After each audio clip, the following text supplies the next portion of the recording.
ഞങ്ങളൊക്കെ പറയുന്ന green plan എന്ന് പറയുന്നത് നിങ്ങൾക്ക് ഒരു പക്ഷേ ഞാൻ പറഞ്ഞത് മനസ്സിലായിട്ടുണ്ടാവാം.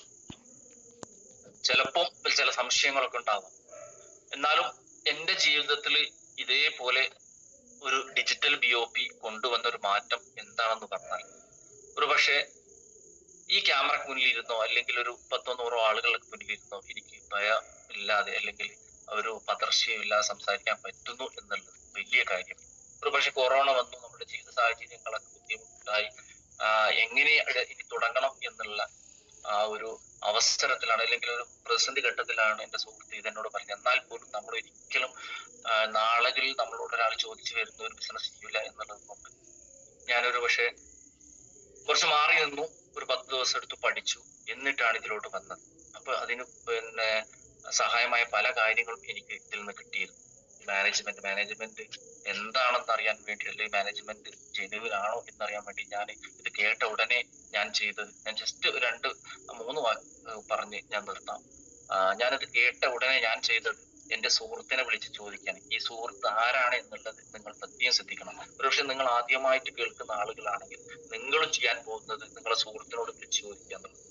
പക്ഷെ ഞാൻ ചോദിച്ച സുഹൃത്ത് ചെമ്മണ്ണൂർ ഇന്റർനാഷണൽ ഗ്രൂപ്പിൽ തന്നെ വർക്ക് ചെയ്യുന്ന, മറ്റു മേഖലയിൽ വർക്ക് ചെയ്യുന്ന എൻ്റെ സുഹൃത്തിനെ വിളിച്ചാണ് ചോദിച്ചത്, ഇത് ചെമ്മണ്ണൂർ അവരത് തന്നെയാണ്? അദ്ദേഹം പറഞ്ഞു ഇത് അവരുടെ തന്നെയാണ്, ധൈര്യമായിട്ട് നിന്നു. എന്നോട് പറഞ്ഞിട്ടുണ്ടായിരുന്നു, അദ്ദേഹം നേരിട്ട് പറഞ്ഞു.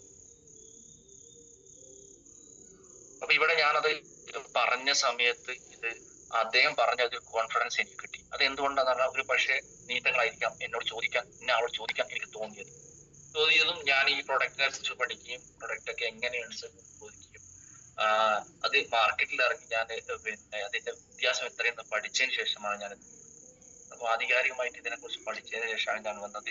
അതിന്റെ അവസാനം പറഞ്ഞതാണ് എന്നെ സംബന്ധിച്ചിടത്തോളം ഏറ്റവും സ്ട്രൈക്ക് തോന്നുന്നത്, Gulati institute of finance and taxation ആണ് നിങ്ങൾക്ക് ഈ ഒരു ട്രെയിനിങ് തരുന്നതെന്ന് പറയുന്ന സമയത്ത് ഞാനും ഇതുപോലെ ഒരു